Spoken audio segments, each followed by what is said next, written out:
നമസ്കാരം. മംഗളം ന്യൂസിലേക്ക് എല്ലാവർക്കും സ്വാഗതം. ഞാൻ ബിനി പ്രേംരാജ്. ഗസയിൽ ആശുപത്രികൾക്കും അഭയാർത്ഥി ക്യാമ്പുകൾക്കും നേരെ രൂക്ഷ ആക്രമണം അഴിച്ചുവിടുന്നതിനിടെ ഇസ്രായേലിന്റെ 2 സൈനികർ കൂടി കൊല്ലപ്പെട്ടു. ഹമാസുമായുള്ള ഏറ്റുമുട്ടലിൽ 2 സൈനികർ കൂടി കൊല്ലപ്പെട്ടതായി ഇസ്രായേൽ സേന സ്ഥിരീകരിച്ചു. വടക്കൻ ഗസയിലെ ഏറ്റുമുട്ടലിലാണ് 2 സൈനികർ കൊല്ലപ്പെട്ടത്. ഇന്നലെ ഇസ്രായേലിന്റെ 4 സൈനികർ കൂടി കൊല്ലപ്പെട്ടിരുന്നു. അതേസമയം ജബലിയ, നുസറേത്ത് അഭയാർത്ഥി ക്യാമ്പുകളിലും ഷുജയ്യ, തൂഫ, ദറാജ് പ്രദേശങ്ങളിലെ വീടുകളിലും ഇസ്രായേൽ നടത്തിയ ബോംബാക്രമണത്തിൽ 135 പേരാണ് കൊല്ലപ്പെട്ടത്. അൽഷിഫ ആശുപത്രിക്ക് സമീപം 26 ഫലസ്തീനികളെ ഇസ്രായേൽ സൈന്യം വെടിവെച്ചു കൊല്ലുകയും ചെയ്തിരുന്നു. ഗസയിലെ മൊത്തം മരണം 19,453 ആയതായും 52,286 പേർക്ക് പരിക്കേറ്റതായും ആരോഗ്യ മന്ത്രാലയം അറിയിച്ചു. നേരത്തെ സുരക്ഷിത മേഖലയായി പ്രഖ്യാപിച്ചിരുന്ന തെക്കൻ ഗസയിലെ റഫയിലെ പാർപ്പിട കെട്ടിടങ്ങൾ ലക്ഷ്യമിട്ട് ഇസ്രായേൽ സൈന്യം നടത്തിയ ആക്രമണത്തിൽ 29 പേർ കൊല്ലപ്പെട്ടു. മാധ്യമപ്രവർത്തകൻ ആദിൽ സറബ് കൊല്ലപ്പെട്ടവരിൽ ഉൾപ്പെടുന്നു. ഇതോടെ ഗസയിൽ ഇസ്രായേൽ അധിനിവേശ സേന കൊന്ന മാധ്യമപ്രവർത്തകരുടെ എണ്ണം 97 അതിനിടെ അമേരിക്കൻ ചാരസംഘടനയായ CIA ഡയറക്ടർ ബിൽ ബേൺസും ഇസ്രായേൽ രഹസ്യാന്വേഷണ ഏജൻസി മൊസാദിന്റെ തലവൻ ഡേവിഡ് ബർണിയും ഖത്തർ പ്രധാനമന്ത്രി Sheikh Mohammed bin Abdul Rahman അൽഥാനിയുമായി ചർച്ചയ്ക്കായി പോളണ്ട് തലസ്ഥാനമായ വാഴ്സോയിലെത്തി. അതേസമയം തങ്ങളുടെ 3 പൗരന്മാരെ അബദ്ധത്തിൽ വെടിവെച്ചു കൊന്നെന്ന ഇസ്രായേലിന്റെ നടപടി വൻ പ്രതിഷേധം വിളിച്ചു വരുത്തിയിരിക്കുകയാണ്.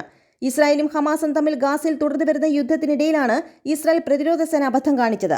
ഒക്ടോബർ 7 ആക്രമണത്തിന് പിന്നാലെ ഹമാസ് ഭീകരർ പിടിച്ചുകൊണ്ടുപോയി ബന്ദികളാക്കിയ തങ്ങളുടെ 3 സിവിലിയന്മാരെ ഇസ്രായേൽ പ്രതിരോധ സേന വെടിവെച്ച് കൊലപ്പെടുത്തിയതായി IDF വക്താവ് ഡാനിയൽ ഹഗാരിയെ ഉദ്ധരിച്ച് ടൈംസ് ഓഫ് ഇസ്രായേൽ റിപ്പോർട്ട് ചെയ്തു. സംഭവത്തിൽ 3 ഇസ്രായേലുകാരും മരിച്ചിരുന്നു. ദാരുണമായ ഈ സംഭവത്തിന്റെ ഉത്തരവാദിത്തം ഇസ്രായേൽ പ്രതിരോധ സേന ഏറ്റെടുക്കുന്നതായും ഡാനിയൽ ഹഗാരി പറഞ്ഞു. ആ സമയം വല്ലാത്തൊരു പ്രതിസന്ധി ഘട്ടത്തിലായിരുന്നു സേന. ചാവേർ ബോംബർമാർ ഉൾപ്പെടെ നിരവധി ഭീകരരെ ഇസ്രായേൽ സൈനികർ നേരിട്ട അതേ പ്രദേശത്ത് വെച്ചാണ് ഈ സംഭവം നടന്നത്. ബന്ദികളായ 3 ഇസ്രായേലുകാരിൽ 2 പേർ യോദം ഹൈം, സമർ തലാൽക്ക എന്നിവരാണെന്ന് തിരിച്ചറിഞ്ഞിട്ടുണ്ട്. ഹൈമിനെ കെഫർ അജിയിൽ നിന്നും സമർ തൽക്കയെ നിരത്തിൽ നിന്നുമാണ് ഹമാസ് ഭീകരർ തട്ടിക്കൊണ്ടുപോയത്. അതേസമയം കുടുംബത്തിന്റെ അഭ്യർത്ഥന മാനിച്ച് ഹഗാരി 3ാമത്തെ ബന്ദിയുടെ പേര് പുറത്തുവിട്ടിട്ടില്ല. അതേസമയം പ്രധാനമന്ത്രി നരേന്ദ്രമോദിയും ഇസ്രായേൽ പ്രധാനമന്ത്രി ബെഞ്ചമിൻ നെതന്യാഹുവും തമ്മിൽ ടെലിഫോൺ സംഭാഷണം നടത്തി. ഇസ്രായേൽ ഹമാസ് യുദ്ധത്തിലെ സമീപകാല സംഭവ വികാസങ്ങളെക്കുറിച്ച് നെതന്യാഹു ഇന്ത്യൻ പ്രധാനമന്ത്രിയോട് വിശദീകരിച്ചു.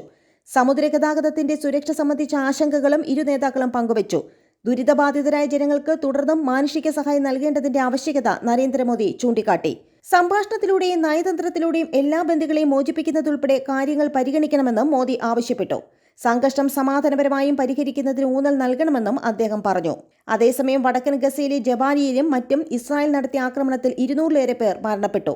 ഗസയിൽ കൊല്ലപ്പെട്ടവരുടെ എണ്ണം 19,453 ഉയർന്നു. സിവിലിയൻ കുരുതി പരമാവധി നിജപ്പെടുത്തി ഹമാസിനെ തുരത്താനുള്ള യുദ്ധം ഇസ്രായേലിന് തുടരാമെന്ന് അമേരിക്കൻ പ്രതിരോധ സെക്രട്ടറി ലോയിഡ് ഓസ്റ്റിൻ പറഞ്ഞു. അധിനിവേശം നിർത്താതെ ബന്ദി കൈമാറ്റ ചർച്ചയ്ക്കില്ല എന്ന ഹമാസ് നേതാവ് ഒസാമ ഹംദാൻ. ചെങ്കടൽ മുഖേനയുള്ള ചരക്ക് കടത്തിൽ നിന്ന് ഷിപ്പിംഗ് കമ്പനികൾ പിന്മാറിയിരിക്കെ കപ്പലുകളുടെ സുരക്ഷയ്ക്ക് ബഹുരാഷ്ട്ര സേന എത്തുമെന്ന് US അറിയിച്ചു. അമേരിക്കയ്ക്ക് പുറമെ ബ്രിട്ടൻ, ഫ്രാൻസ്, ഇറ്റലി, സ്പെയിൻ തുടങ്ങിയ രാജ്യങ്ങളും ഗൾഫ് മേഖലയിൽ നിന്ന് ബഹ്റൈനും ബഹുരാഷ്ട്ര സേനയുടെ ഭാഗമാകും. യൂറോപ്പ് ഉൾപ്പെടെ അന്തർദേശീയ സമൂഹം വെടിനിർത്തലിനായി മുറവിളി ശക്തമാക്കിയിട്ടും അമേരിക്ക നൽകുന്ന പിന്തുണയിൽ ഗസയിൽ ഇസ്രായേലിന്റെ കൊടുംക്രൂരത തുടരുകയാണ്. ജബാലിയിൽ മാത്രം 112 പേർ കൊല്ലപ്പെട്ടു. ഖാൻ യൂനസ്, ഷുജയ്യ, റഫ എന്നിവിടങ്ങളിലും ഇസ്രായേൽ ആക്രമണങ്ങളിൽ കുഞ്ഞുങ്ങൾ ഉൾപ്പെടെ നിരവധി പേർ കൊല്ലപ്പെട്ടു. മരണം 20,000-ലേക്ക് അടുക്കുകയും പരിക്കേറ്റവരുടെ എണ്ണം 1,00,000 കടക്കുകയും ചെയ്തു. എങ്കിലും ആക്രമണത്തിന്റെ തീവ്രത കുറയ്ക്കില്ലെന്ന് ഇസ്രായേൽ പ്രതിരോധ മന്ത്രി ഗാലന്റ് അറിയിച്ചു. US പ്രതിരോധ സെക്രട്ടറി ലോയിഡ് ഓസ്റ്റിനൊപ്പം തെൽ അവീവിൽ സംയുക്ത വാർത്താ സമ്മേളനത്തിൽ സംസാരിക്കുകയായിരുന്നു ഗാലന്റ്. ബന്ദികളുടെ കൈമാറ്റ ചർച്ചയും വഴിമുട്ടി. അധിനിവേശം അവസാനിപ്പിച്ചതിന് ശേഷം മതി ചർച്ചയെന്ന നിലപാടിൽ ഹമാസ് ഉറച്ചു നിൽക്കെ മധ്യസ്ഥ രാജ്യങ്ങളും കൈമലർത്തുകയാണ്. ബന്ദികളെ ഉടൻ തിരിച്ചെത്തിക്കണം എന്ന് ആവശ്യപ്പെട്ട് ഇന്നലെ രാത്രിയും പ്രതിരോധ മന്ത്രാലയത്തിന് മുമ്പാകെ ആയിരങ്ങൾ പ്രകടനം നടത്തി. പ്രായം ചെന്ന 3 ബന്ദികളുടെ സഹായ അഭ്യർത്ഥന ഹമാസ് വീഡിയോയിലൂടെ പുറത്തുവിട്ടു. ഹുത്തി ആക്രമണം ശക്തമായ സാഹചര്യത്തിൽ ചെങ്കടൽ വഴിയുള്ള കപ്പൽ ഗതാഗതത്തിൽ നിന്ന് കൂടുതൽ ഷിപ്പിംഗ് കമ്പനികൾ പിൻവാങ്ങി. കപ്പലുകൾക്ക് നേരെയുള്ള ഹുത്തി ഭീഷണി അന്താരാഷ്ട്ര വാണിജ്യത്തിന് നേരെയുള്ള കടന്നുകയറ്റമാണെന്ന് US പ്രതിരോധ സെക്രട്ടറി ലോയിഡ് ഓസ്റ്റിൻ കുറ്റപ്പെടുത്തി. മേഖലയിലെ സഖ്യരാജ്യങ്ങളുടെ ഇന്ന് ചേരുന്ന വെർച്വൽ യോഗത്തിൽ കൂട്ടായ നടപടി ചർച്ചയാകുമെന്നും ലോയിഡ് ഓസ്റ്റിൻ അറിയിച്ചു. ഇന്നലെയും 2 കപ്പലുകൾ ഹുത്തികൾ ആക്രമിച്ചിരുന്നു. ഇസ്രായേലിലേക്കും ഇസ്രായേൽ ഉടമസ്ഥതയിലുള്ളതുമായ കപ്പലുകൾക്ക് നേരെ മാത്രമായിരിക്കും നടപടിയെന്ന് ഹുത്തികൾ. ലെബനാനിൽ ഹിസ്ബുള്ള കേന്ദ്രങ്ങൾക്ക് നേരെയും ഇസ്രായേൽ ആക്രമണം തുടർന്നു. ഗസയിൽ വെടിനിർത്തൽ പ്രമേയം UN രക്ഷാസമിതി ഇന്ന് ചർച്ചയ്ക്കെടുക്കും. അതേസമയം ഹമാസിന്റെ ഏറ്റവും വലിയ തുരങ്ക ശൃംഖല കണ്ടെത്തിയതായി ഇസ്രായേൽ പ്രതിരോധ സേന അറിയിച്ചു. ഇസ്രായേലുമായുള്ള അതിർത്തിക്ക് സമീപം വടക്കൻ ഗാസയിലുള്ള തുരങ്കമാണ് കണ്ടെത്തിയതെന്ന് IDF അറിയിച്ചു. തുരങ്കത്തിൽ നിന്നുള്ള ദൃശ്യങ്ങളും ഇസ്രായേൽ പുറത്തുവിട്ടിട്ടുണ്ട്. 4 കിലോമീറ്ററിലധികം ദൂരത്തിൽ വ്യാപിച്ചു കിടക്കുന്ന തുരങ്കത്തിന്റെ ചില പ്രദേശങ്ങൾ ഏകദേശം 50 മീറ്ററോളം ഭൂമിക്കടിയിലേക്കുണ്ടെന്നും വാഹനങ്ങൾക്ക് കടന്നുപോകാൻ കഴിയുന്നത്ര വീതി ഉള്ളതായും ഇസ്രായേൽ സേന വ്യക്തമാക്കി. എന്നാൽ തുരങ്കത്തിലൂടെ ഇസ്രായേലിലേക്ക് കടക്കാനാകില്ലെന്നും ഇവർ കൂട്ടിച്ചേർത്തു.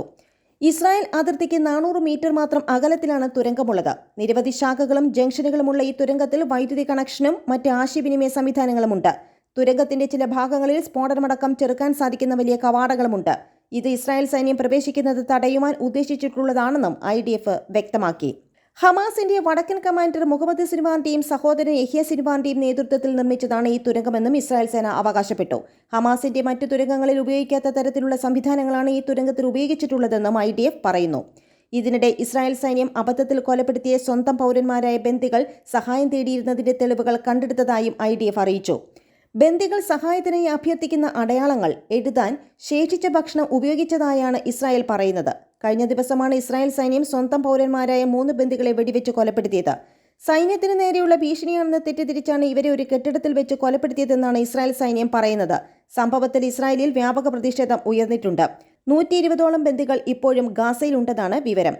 ഇവരെ മോചിപ്പിക്കുന്നതിന് ഇസ്രായേൽ വെടിനിർത്തലിന് തയ്യാറാകണമെന്ന ആവശ്യം ശക്തമാവുകയാണ്. നന്ദി, നമസ്കാരം.